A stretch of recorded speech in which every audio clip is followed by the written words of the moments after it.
Hey everyone, warm welcome to the Summer of Sustainable FinTech. My name is Leonard Niemer. I'm one of the co-founders of N3XTCODER and very happy to welcome you all to our meetup tonight. With me is Ulrich Pietsch. Ulrich, good to have you with us on our session. Warm welcome. Before we jump into the interview, let me briefly tell you something about the Summer of Sustainable FinTech. First of all, I hope you have a summer wherever you are. Here in Munich, it's definitely summer. I know from our team in Berlin, they are sweating. It's summer for sure. But tonight, we're going to talk about FinTech for impact. So we have set up this meetup series as part of our ProductHack that will take place on September 4th. So on September 4th, we have the ProductHack together with Visa, our partner for this. And we've also teamed up with our friends at the Spielfeld Digital Hub, which is basically our home base in Berlin. And as part of the ProductHack, we now have our meetup series. Last week, Tuesday, and the week before on Tuesday, we already heard from 3 impact-driven startups in the FinTech world about their solutions. Tonight, what's going to happen? We have 2 solutions. So we have Ulrich with us, who is going to present in a second. And later, we have Björn from betterplace.org to talk about their solution and their ideas. So here's the rules. I mean, it's summer, so Ulrich, probably we don't have big rules, but it's around about 5 minutes pitch presentation for you. And afterwards, we will join a discussion and I'll have a few questions for you. You in the audience, you know the game. On the right-hand side, we have our Slido tool. So make sure you ask questions to Ulrich and to Björn later on, and I'll incorporate them into our discussion. And yeah, I think, Ulrich, are you ready to go? Yes, I am. Yes. So then I would say, over to you. Time to set up your slides, your presentation, and once you're ready, then time is running. All right. Let me share my screen. So while you do this, I mean, we see it already. One thing I didn't mention, you are the managing director of Ecolytic, and this is basically the solution that you're going to present now. So I'm really curious to learn more about it. Over to you.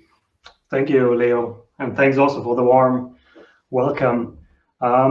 So my name is Ulrich Pietsch. I'm the co-founder and also the CEO of Ecolytic. Very excited to be here and pitch our product idea to you today. Maybe a few words about my background. So I've founded a couple of companies, mainly in data science and scalable IT platforms. I feel that now the time is to apply this knowledge and this technology to drive sustainability, and this is why we have founded Ecolytic, and we believe that technology will be a massive game changer, bringing sustainability into the focus and also helping to address sustainability issues. And this is our belief. We are a team of people that all have the same belief, that are all technology driven and all sustainability or eco warriors, how we call them. Now, what do? We basically help with our technology. We help banks and their customers to understand their impact on the environment. If you take into account that if you have a look at consumer behavior and what they are spending and what they are doing, they're actually accounting for 23% of all CO2 consumption in Europe, 23%. So if we can influence this 23% of consumption with our technology, we are talking about 750 billion tons yearly, so a huge amount. And 750 billion means only if you take 1% change, that's already billions of tons. So we are talking about a nice impact we have with this technology. So let's have a look at the presentation. Sustainability. We believe sustainability is the future of finance, and it will be the core in the future. And you see that the first stakeholders like BlackRock, for example, the big guys, they are already putting a lot of pressure on banks to turn more sustainable, to address the sustainability topic. But also consumers are doing that. So consumers actually expect their banks to be more sustainable and to have sustainable products in their portfolio. And to build trust and retention, banks need a clear plan how to address this. but not only a plan, but also technology to help them implement these strategies. So every bank is talking about sustainability, but a few of them are really addressing the issue and really solving the issue. And with our technology, we try to help that. So there's a lot of pressure coming from investors, from fintechs, from old IT systems, and from customers. And if you use our technology, the bank easily can launch new products, green products, sustainable products, like, for example, a green credit card or a green account, or they can offer compensation through our technology, or even green investments. And this is not only a challenge for the banks, this is also a big opportunity for the banks, because this is additional revenue and new revenue streams and new business models that and the banks that are first in this play, they're going to have a big advantage in the competition. So how does it work? And this is really astonishing now. Where do we start? And we actually start with payment data. So payment data is something every bank has in their hosting environment. They all know what people spend and where they have wire transfers or credit card payments or whatever. The banks have all the data in their universum.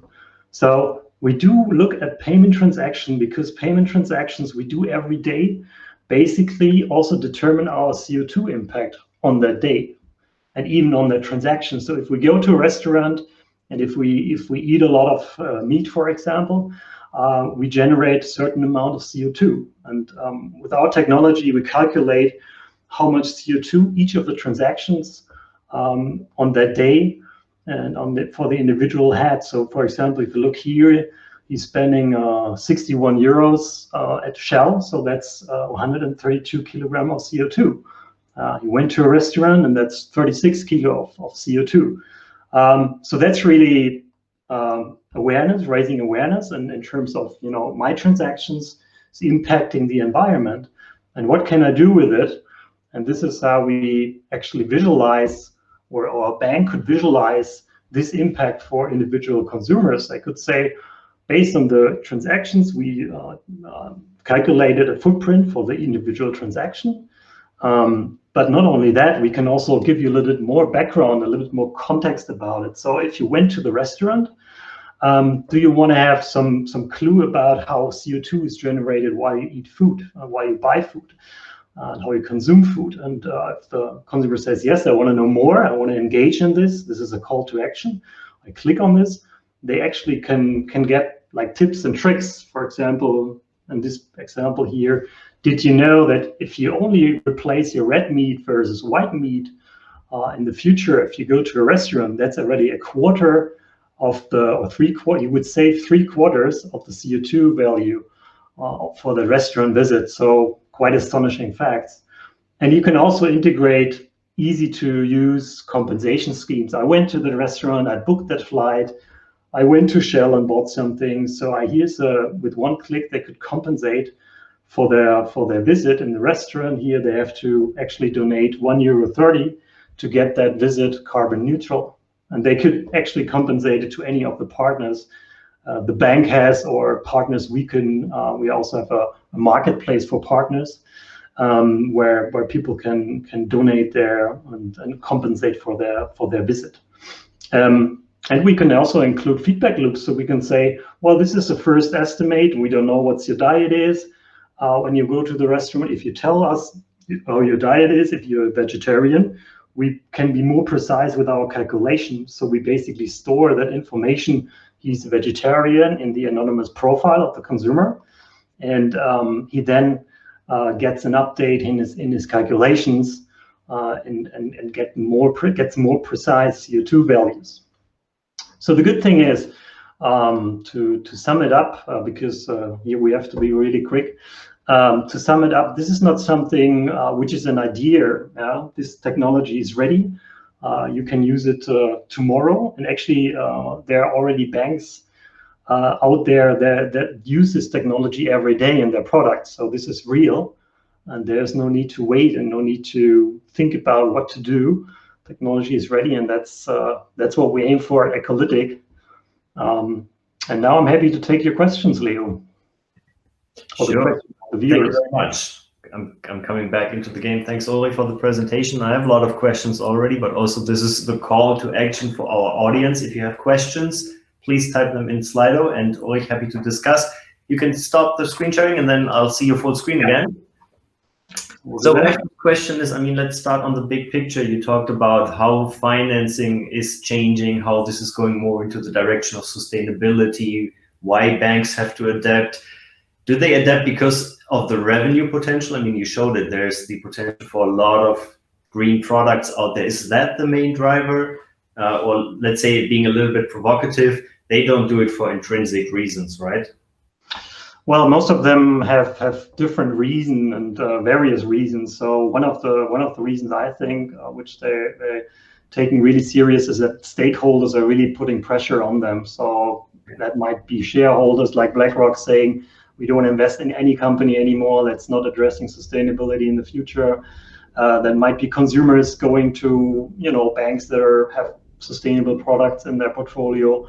And it's also internally that also employees think about what can we do there, but most of the time they're a little bit clueless on how to tackle this. They all want to tackle it, but they don't know how and what are the tools and what is the strategy. So that's where we try to help come with technology, and we also have consulting partner that can turn a sustainability strategy into reality. You have to get them onboarded somehow, and that's not an easy process if you have not been in the topic for years and years, which they don't have now. Yeah, that's an interesting thought. So it's lots of different aspects that basically drive the change, right? That's what I hear from you.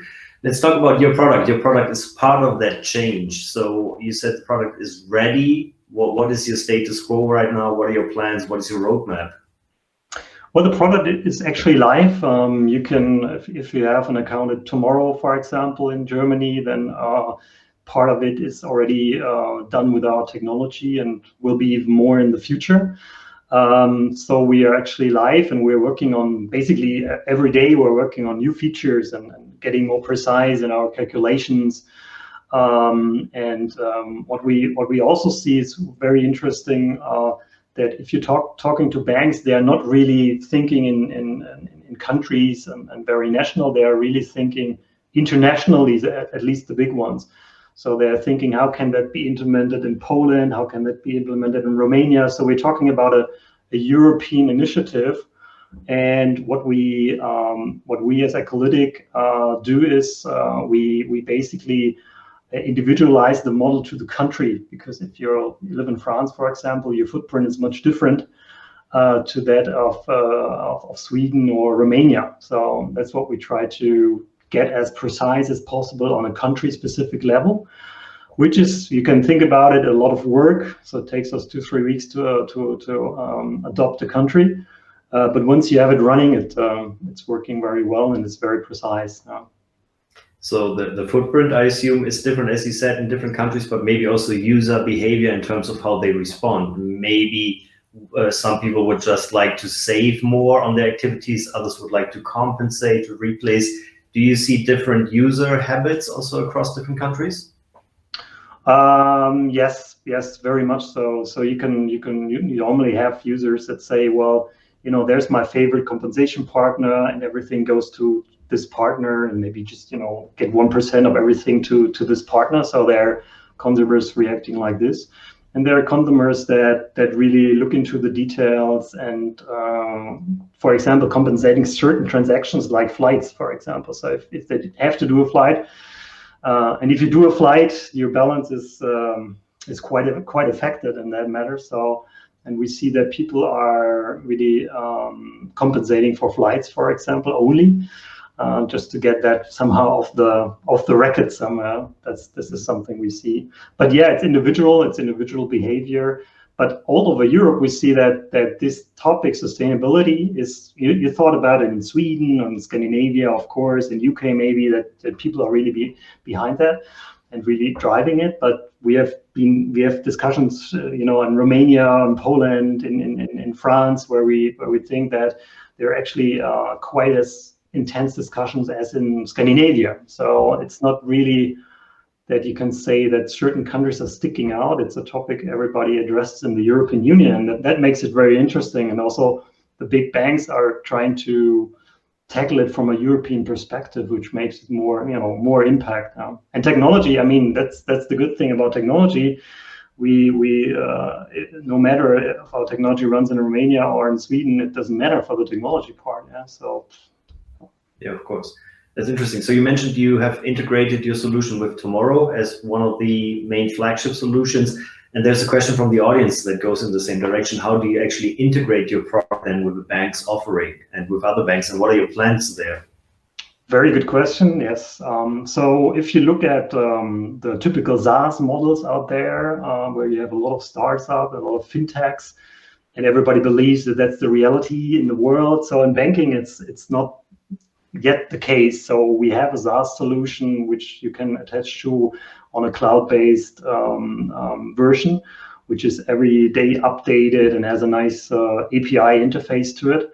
And this is our favorite solution, obviously, where you can actually connect to the API and send us the anonymous data, and we in real time send you back the results. That's how it works in a perfect plan, or in a green field, or with a fintech or challenger bank. That's how it works. With the big ones, you often have to do a different solution in their environment, like on-prem. So on-premise is one of the solutions we can offer there. So you have an individual integration there. So I think it's moving from on-premise to the cloud even more and more, but it's not yet there. So for us, it's important to, as we want to cover as many banks as possible, we just offer two solutions, on-prem and in the cloud. There are two questions from the audience on your product, and you need to specify and clarify a little bit, because I have the same question as well. You mentioned the restaurant details and the restaurant transaction. How can you actually tell from the financial data what type of meat I have eaten? And that's kind of the confusion here as well. How do you know that I had red meat or that I'm vegetarian? That would be really magic. That's true. That's true. So we're not that far yet. So there's a vision of really integrating into merchants and getting more details into what we call merchants, like basket data, or individuals on the receipt. But that's not the case yet. So what we do is we take an average.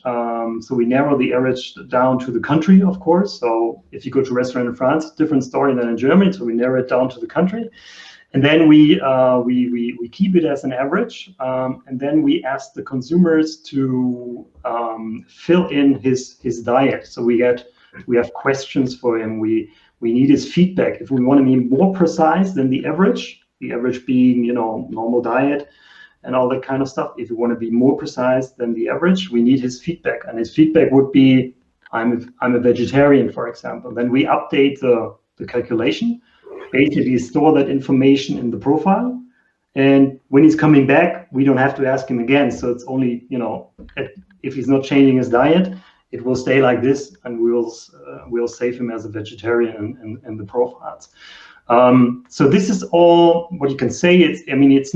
It's far from being perfect, 100% fit, but it's as good as it gets so far. And this is what, consumers are really getting aware of it. They don't really ask for to be, as precise as possible. So, and it also works if he's not giving us his diet. So it's fine too. So probably some people in the audience are now relieved, others are disappointed, and they're like, damn, Ulrich doesn't know. Probably they're happy about that you don't know. But it's interesting because in the end, the data is there on a physical receipt. The physical receipt would actually tell you what you had also when you go to the supermarket. Do you see, the only thing that now needs to be done is get that information somehow linked into that actual transaction data, which is not a big thing, but it's a fundamental shift. Do you see any movements in this direction where merchants are working towards something like this? Absolutely. So we see that merchants are open to these discussions, and I've been working a lot with basket analysis in the last years. I know it's possible to analyze anything if you get the data. It's just the question to the merchant to open up and give the data, and what's in for him. It's also a good question. So we are thinking about what you can do is you can actually have a traffic light system and saying that's a very good merchant and that's maybe not a so good merchant, and he's and all these kind of stuff. So it will come, especially with the pressure of consumers saying, I want to know more. Is my organic store much better than Aldi or not? I'm not sure about this because Aldi is always saying something.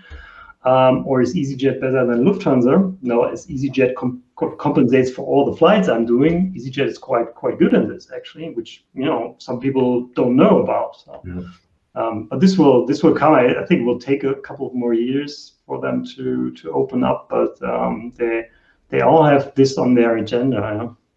Because it's in the end no rocket science. And we had one case in our N3XTCODER universe, Wertewandel. They have been basically analyzing your footprint in supermarkets by scanning the receipt and then using OCR to really then figure out what was in your basket. So in the end, this information can be available and be made available digitally, as you said. So that might take a few years. So what's your roadmap then? Also in terms of approaching, you need bigger banks as partners, I assume. You want to roll it out to Romania and all over Europe. So what are the plans there?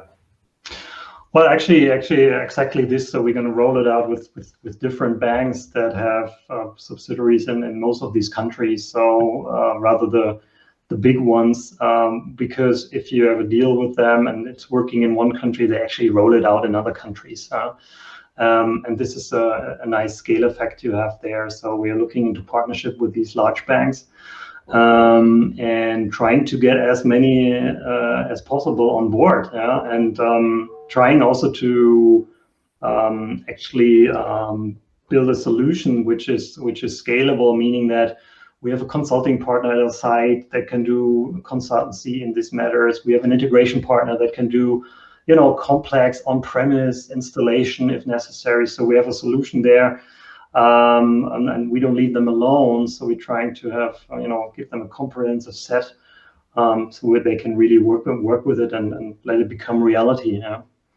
Okay, Ulrich, thanks for now. I think that's a great outlook. Very curious to hear what will come up next.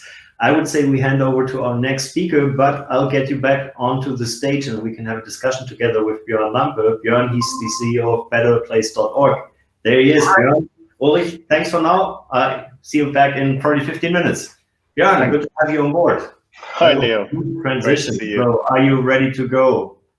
I am ready to go, indeed. And I'm just going to start my slides here for you in a second.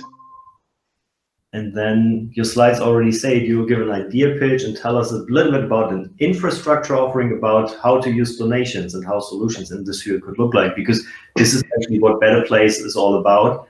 But I'll leave it up to you to explain it. And the stage is all yours. Thank you, Leo.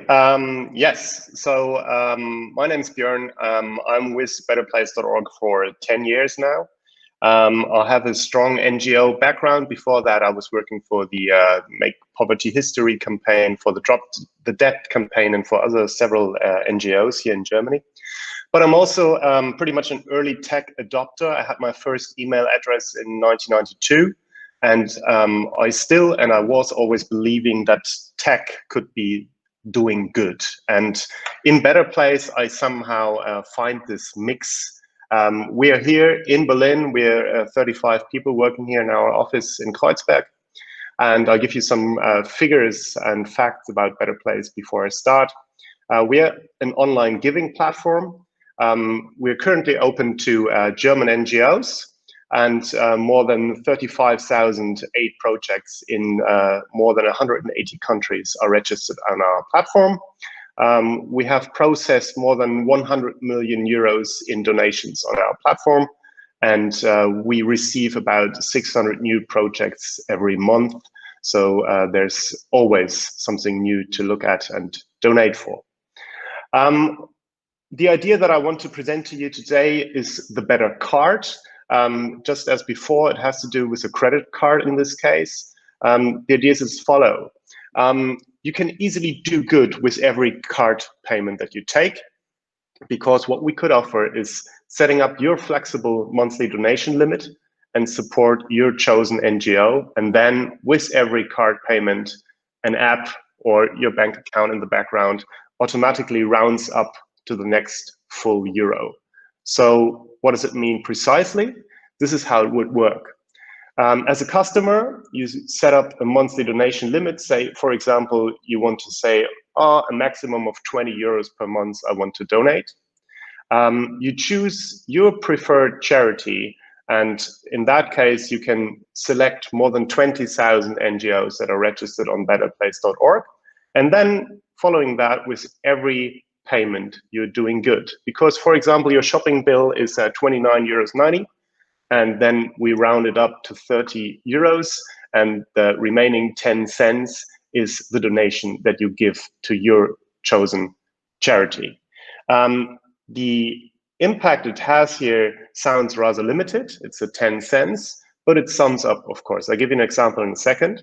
But what is special about this is highly personalized, which promises to have a high involvement of the customer, because he can not only choose between 2-3 big NGOs that everybody knows, the Red Cross or UNICEF or something like that, but even the local charity right in front of your door. And therefore, it becomes a very close relationship that you have. And it also has a chance that the NGO will actually promote this credit card because it gives back to them as well. Very low-key example of the opportunity, conservative approach. You have 250,000 customers. You have 2,500 card transactions per day. So it sums up to nearly 900,000 card transactions per year. And if you put into consideration the 10-cent donation per transaction, it equals 90,000 euros in social good.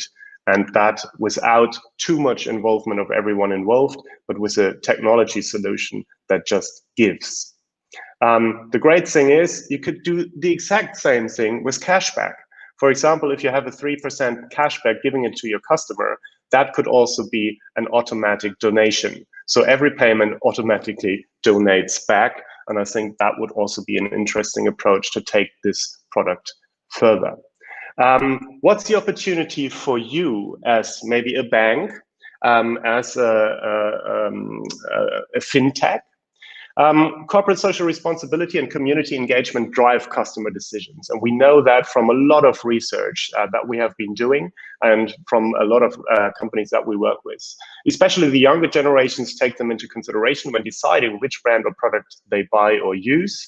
And this is quite astonishing. 3 out of 4 customers would recommend a brand more often if the company is socially engaged. And 3 out of 4 customers would switch product or service if the company behind is socially engaged. So there's a real opportunity to distinguish yourself from other companies in that same market. So that's the idea pitch that I wanted to present to you. Furthermore, I also have an infrastructure offering that has to do with donations, because our platform has a full working API. And with that, you can have access to thousands of registered German NGOs. Plus, you can also get very transparent campaigns they are running. Plus, you can get access to the media they provide, to videos, to photos, etc., etc. Better Place, we are taking care of the entire NGO onboarding process, check the legitimacy, the legal status of the NGO, make sure that everything is fine. And then we can do pretty much everything with a donation. We can offer split payments, direct donation transfers, pooling, everything is possible. And the donor and the bank, considering whoever donates, gets an automatic donation receipt via email as a legitimate PDF option. So this is our infrastructure and our API that we offer to anyone who thinks CSR should be going digital. And if you're interested in that, please get in touch. We have been working with, as I mentioned, 20,000 NGOs from Germany here, and with thousands of companies as well. in that, we had also a lot of banks already, Sparkasse, Deutsche Bank, ING, but we're always working with likes of Payback, part of MX, Fresno, DVK, and others. So if anyone thinks that would be cool to partner up with us, we would be thrilled. And that is what I wanted to present to you today. Thank you for your attention. And therefore, back to Leo, I guess. Yes, Björn, for the presentation. Yeah, also the call to action again to our community. Make sure you ask your questions for Björn. I'll start with one similar question that I asked to Ulrich before. Kind of what is the main driver for banks to go more into the field of sustainability? You now mentioned CSR as a driver because customers require this. How do you perceive this? What is driving them? It's really that it's twofold. On the one hand, it's really customers who taking that into consideration. How much is a company doing good and how are they presenting that? How transparent is this? And they're taking that into consideration. What is also interesting is for more and more employees, it's becoming important how good and how purposeful a company is. So in the decision, whom am I going to work for? This is an important decision they take into account. And so the better the company can prove that it is doing good, the more likely it is they will get the best hats that they are looking for. Mm-hmm. But I think still there's a distinction when you look at brands and I have to make an active buying decision, whether I buy the shoe brand 1 or the shoe brand 2. With the bank, there's some sort of switching cost involved and you don't switch your bank just like that from one day to the other, right? So what is driving the consumer there? Are they, if they're not satisfied, are they just switching? Are they complaining? How do they behave? From what we hear from the market, it's indeed that the costs of switching is sometimes appearing to be too high. But what they do is they try out new banks, the new bank part, the FinTech part. So if they see something new where they have the impression that this maybe is like in coherence with their own values, is what are they interested in, they are taking the risk and saying, okay, I start a test account on that and that bank. I'm not switching completely from my old bank, but I try out that new bank. And if it convinces me in the end, then I might make the total switch later on. And from my personal experience, it was the same with me. You know, I was at a very classic bank in the beginning, and I felt that this is not really good for me anymore. It doesn't feel good.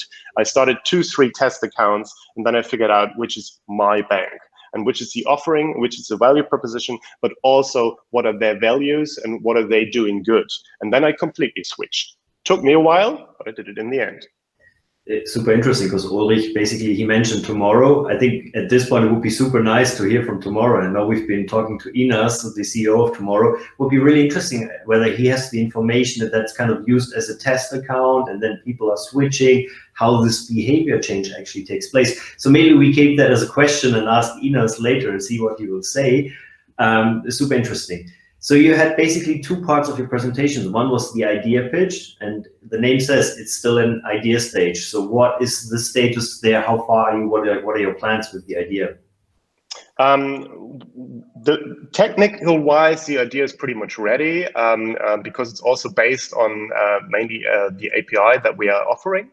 So with that, we can do most of the part that is on our side. We decided not to take on this project on ourselves. We are really looking for a strong partner, in best case, of course, with a already existing customer base, because then it will make a real change. If we find that kind of partner, I think it's something that we can roll out pretty quickly. Okay, interesting. So that would then be the plan. You need to have the big partner because in the end, the offering is something as a unique offering that you would offer the better card. So you're not just piggyback on an existing solution, but it's something new in the end. Is that correct? Not necessarily. If there is a bank that is just working with their normal credit card, and then they want to have, for example, a sub brand where they have this kind of credit card as an add-on offering, that would also be a possible solution. And maybe the customer themselves decide if they want that kind of credit card or that kind of credit card, or it's just an add-on in an existing ecosystem. And this better card is just, of course, the branding that we put on it for this idea patch. In the end, it can be any kind of related to the original bank brand. I certainly do not insist on that name. No worries. Fair enough. On the second part that you pitched, the Better Place API, and basically that's also a question that comes from the audience. So one use case are the banks, but it's not limited to the use case of the banks. Let's talk first about the banks. One question here. So banks can actually integrate your charity database into their own product offerings. That's correct. That's correct. That's correct. Maybe you elaborate a little bit, but I think then the question was already good. So how does it work? It depends on how you want to put it. It could either be a solution where the bank decides on which NGOs they choose and then present them to their customer base, or it could also be a solution where they would just offer sort of a search module where the customer then decides on looking at all the NGOs, which one do I want to support, and then choose that one. And even mixtures of both are possible. And yes, that is not from the solution side, it is not limited to banks. As I showed on my slides, we're working with very different brands on these solutions. And one prominent example I gave was Payback.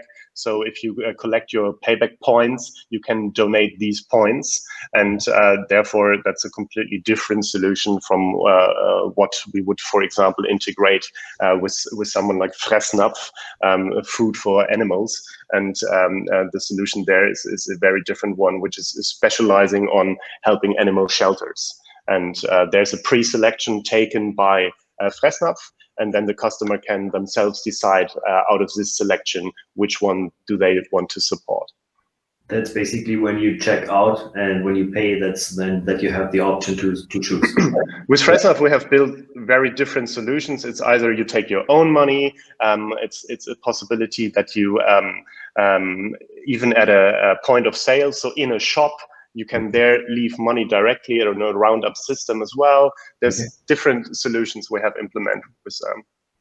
Is that also something because the customer, the consumers are actually demanding for different ways to donate? I mean, we see a trend, the roundup is one trend. Yeah. Has this been quite well adapted in Germany, or is it different in other countries? How do you see this? Because I know in Germany we had Deutschland rundet auf as a big campaign. Yes. Yeah. I'm not sure what happened actually. I mean, I don't see it that often anymore. Maybe I don't it. Because most supermarket brands now have their own system installed. So they have their own Penny Förderkorb, for example, is a solution where they have their own roundup system. So it has evolved sort of, make it more personal for the brand and for the consumer, which is interesting because it somehow matches with what our experience is. The consumer, the customer, wants to have a very personalized giving opportunity. So really, the example I gave is a real one. You want to support your very local charity just around the corner, the animal shelter in your street, etc., etc. And that is something that people are looking at. And this is something that only a platform like us can offer, because we have this variety of NGOs that are working all over Germany. Yeah, totally. And you mentioned before, it's a quite significant amount of money that you've handled with Better Place, 100 million euros. Do you see also there a shift from pure charity donations more into, let's say, financially self-sustainable investment types? What's happening at this end? It's twofold. From private people, like normal people like us, it's a shift very much to the local approach that I just outlined. This is what we see. But if you look at institutional investors, family offices, foundations, they are indeed looking more and more for sustainable investment options, and donation is becoming one part of their portfolio. So that's an interesting change in behavior that we indeed do see. Yes.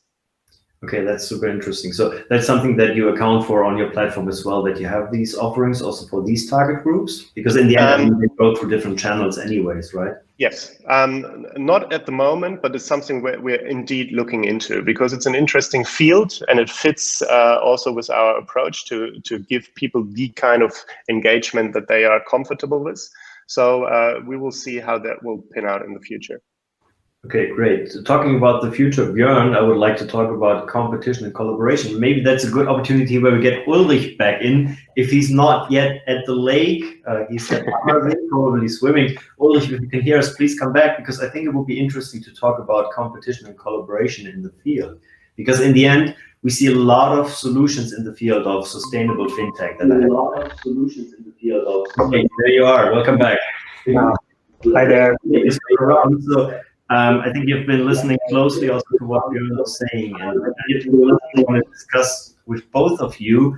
We see, as I said, a lot of approaches, add-on solutions in the field of sustainable fintech. Do you see competition in the field? Do you see collaboration potential? How do you perceive this? Maybe we start with Ulrich first, and then Björn, I want to hear your thought on this. All right. Yes, we see a lot of new ideas and fintechs coming up. At least in Europe, in Germany, I think the fintech scene could be a little bit more active. But we see a lot of ideas coming up and a lot of new technologies coming into play.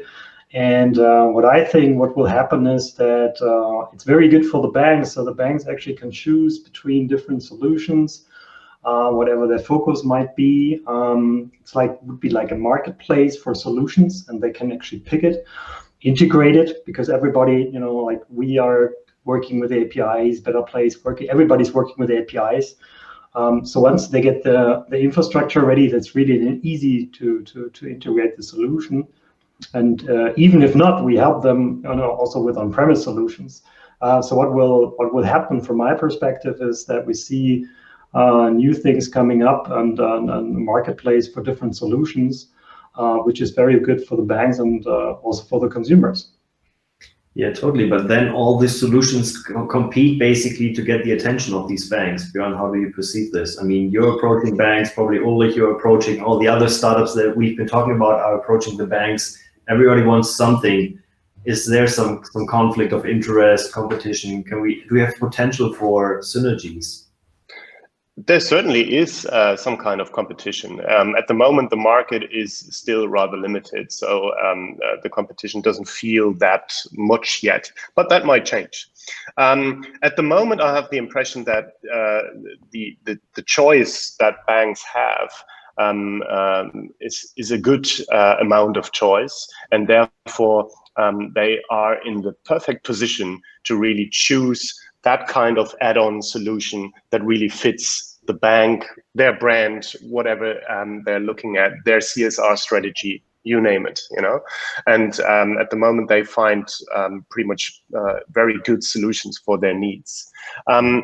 In the future, there might be more competition, but competition usually strives innovation. And then at some stage, some of the add-on competitors might even come together, find solutions together, as we've seen with many other markets already. So I don't think this is much of a big problem. Also, in the current situation, I think it's more positive to see that there are more and more people thinking about solutions in sustainable market places.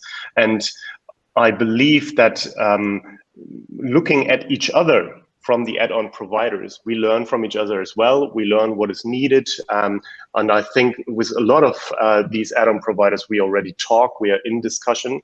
And also with the banks, we have the impression or the learnings from talking to the banks is often that they consider several and integrate them into one. And that's the beauty in APIs.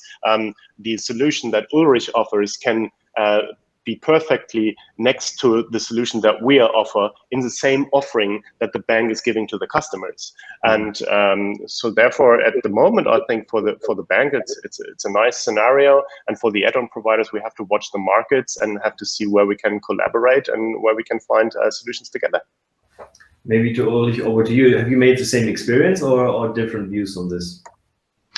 No, actually, we've made the same experience. So there are many players out there in the market, and every one of them has a certain presence, has a certain value that they deliver. And as Björn mentioned, if you put these different things together, you can form a really good solution without having to build that on your own and with your own IT resources, which are limited. And you can actually stick it all together and form a nice little portfolio, which can then be unique. Yeah? So the how I put this together could be for the bank, could be something which is then unique for this bank. So it's actually how to build it together could be something really interesting, and finding the right solution partners would be very interesting. On the other hand, we're also working on improving the product. So doesn't, it will be, our product will be more precise 1 year ahead. So we'll have better numbers, better figures. As long as research is also going in that direction, everything gets a little bit better and a little more precise. So it also helps us that the market is getting bigger, and more people addressing the sustainability issues. And that helps us with our product, because we cannot do everything on our own. Like cannot do the research, we cannot build the technology. So there has to be some kind of partnering to make our product better. All right. No, that's, I think, also a great outlook. Maybe, I think we're coming to an end of our meetup. Are you ready for a very difficult question? Maybe. Always. Totally, because I just thought about something. Let's think about 2030, and I would like to hear your views and your predictions. Will we see more and stronger new sustainability players like Tomorrow and others? Will we see the big dinosaurs and traditional ones who have turned into sustainable dinosaurs, or will we just see many more dinosaurs out there? How do you envision the 2030 landscape when it comes to finance? And Who should go first? See, it's like difficult question. Everybody's like, "Oh, Ulrich, you go first." You could actually play paper, scissors, stone, and then we see who goes first. I'll choose. Björn, you go first. Okay. I envisage that there will be new competitors in the market. So there will be a chosen few new competitor banks that are really sailing that sustainability road, and they will become successful. Maybe it's Tomorrow, maybe it's someone completely different, and there will be 2-3 of those. And we will also see a few dinosaurs change, and they will move into the sustainable direction because they are forced to. Ulrich mentioned this before. For example, Blackbaud and Blackbaud. Jesus Christ, I'm coming here together with all the different names here that have been dropped today. So we see big investors really pushing on the theme of sustainability and making their investments really depend on what kind of sustainability approach you are taking. So that will definitely force some of the dinosaurs to move, and we will also see some dinosaurs die, and that will happen. Okay, Ulrich, over to you. You had some time to think about it and reflect. What is your prediction for the future? I think for me it's pretty easy. Since we've been talking to many banks in the last months and weeks, and we had these discussions, and then the banks saying, well, you know what, our strategy is to be the most sustainable bank in Europe in 3 years. Okay, it's very good for us. It's nice to hear. And 2 days later, I was talking to another, top 10 Europe bank, and they were saying like, you know what, we want to be the most sustainable bank in Europe. Did you know that? And so you see that everybody is addressing this issue, and what helps basically is, and what we make believe that everything will turn out very well, is with dinosaurs and also with new challengers, that there's money in there. So people see that, you know, green investments have better results than traditional investments. So why don't we switch? You know, 5 years ago, 10 years ago, everybody of the really rich people went into these sustainable investments because it just made more money with it. Yeah, and if a bank can make more money with their offering sustainable products, they immediately should move to this direction, and they will move in this direction. Everybody not moving is losing on the margins and losing on the competition. So this will happen quite fastly. And there's an interesting movie I just saw, which is called 2040, and the movie is all about what is already there today and can be used in 2040 to make the world better. So it's a really recommendation to watch this movie, because you see how technologies today can help for a better tomorrow. See, that wasn't a difficult question at all. So one thing I'll take away is, for our next meetup, I'll ask our speakers not about their prediction for 2030, but for 2040, to make it a little bit more difficult. So I would say we're coming to an end in 2020. Yeah, the next 10 years, curious to see what will happen. Thanks a lot, Ulrich, and thanks a lot, Björn, for taking the time, sharing all your insights. That was super interesting speaking with both of you. And good luck with the endeavors. We keep a close eye. Thanks to everybody watching us, engaging with the questions. We see you hopefully soon at our ProductHack on September 4th with Visa. And now time for ice cream. You know this. Everybody get some ice cream, enjoy some sun, summer of sustainable fintech. Thanks, everybody. Bye. Thank you. Thank you. Bye-bye. Bye.